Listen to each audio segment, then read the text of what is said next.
भगवान ओशो के अनुसार बुद्धत्व के लिए भागो मत, जागो।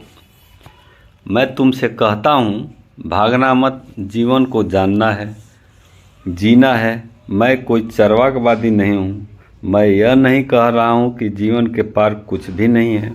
मैं कह रहा हूँ जीवन के पार कुछ है, लेकिन जीवन तो पार करो पहले। जीवन के पार जो है वह तभी दिखाई पड़ेगा जब जीवन से पार हो जाओगे। आधे से भाग गए, सीमा तक न पहुँचे और भाग गए तो तुम जीवन में ही भटकते रहोगे। सीमा के पार ही अतिक्रमण संभव है।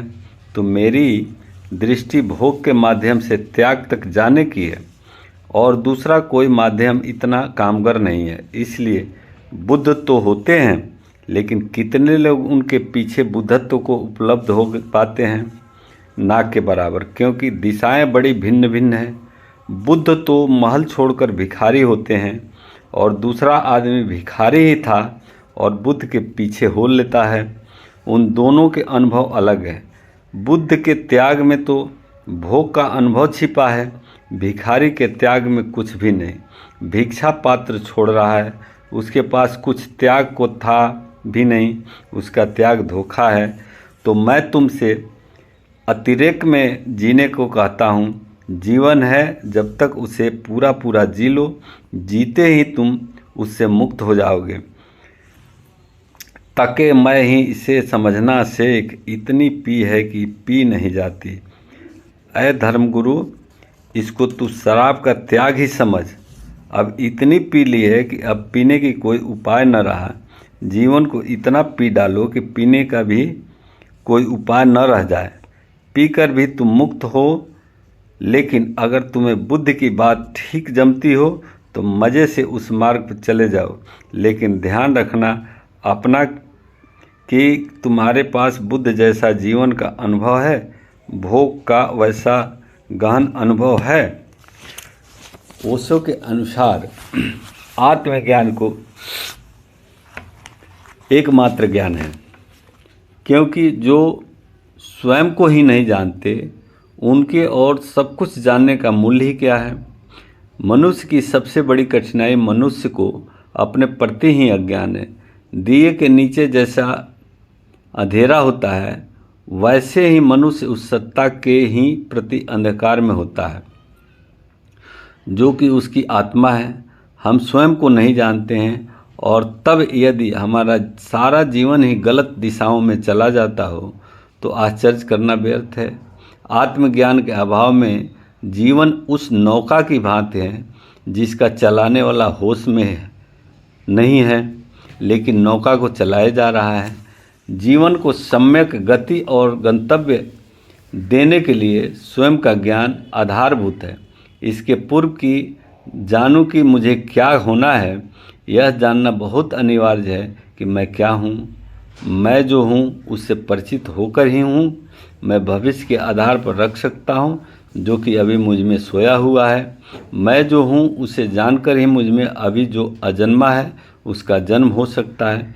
यदि जीवन को सार्थकता देनी है तो और कुछ जानने से पहले स्वयं को जानने में लग जाओ। उसके बाद ही शेष ज्ञान का भी उपयोग होता है। अन्यथा अज्ञान के हाथों में आया ज्ञान आत्मघाती ही सिद्ध होता है। ज्ञान की पहली आकांक्षा स्वयं को जानने की है। उस बिंदु पर अंधकार है तो सब जगह अंधकार है, और वहाँ प्रकाश है तो सब जगह प्रकाश है। ध्यान और समाधि के बारे में ओशो के एक कहानी के रूप में विचार। यूनान के महान संत सुकरात हर सुबह घर से निकलने के पहले आईने के सामने खड़े होकर खुद को कुछ देर तक तल्लीनता से निहारते थे। उनकी पत्नी ने नाराज़गी में एक बार उनके चेहरे पर खौलता पानी डाल दिया था, जिससे उसका आधा चेहरा जल गया था। जिंदगी भर उनकी त्वचा पर जलने के चिन्ह बने रहे। एक दिन उनके एक शिष्य ने उन्हें ऐसा करते देखा। आईने में खुद की छवि को निहारते सुकरात को देख उसके मुख पर बरबस ही मुस्कान तैर गई। सुकरात उसकी ओर मुड़े और बोले, बेशक तुम यही सोचकर मुस्कुरा रहे हो न कि यह कुरूप बुढ़ा आईने में खुद को इतनी बारीकी से क्यों देखता है, और मैं ऐसा हर दिन ही करता हूँ। शिष्य यह सुनकर लज्जित हो गया और सर झुकाकर खड़ा रहा। इससे पहले कि वह माफ़ी मांगता, सुकरात ने कहा, आईने में हर दिन अपनी छवि देखने पर मैं अपनी कुरूपता के प्रति सजग हो जाता हूँ। इससे मुझे ऐसा जीवन जीने के लिए प्रेरणा मिलती है जिसमें मेरे सद्गुण इतने निखरे और दमके कि उनके आगे मेरे मुखमंडल की कुरूपता फीकी पड़ जाए। इस हेतु मैं अपनी पत्नी के प्रति धन्यवाद भाव से भर जाता हूँ। शिष्य ने कहा, तो क्या इसका अर्थ है कि सुंदर व्यक्तियों को आईने में अपनी छवि नहीं देखनी चाहिए? ऐसा नहीं है, सुकरात ने कहा।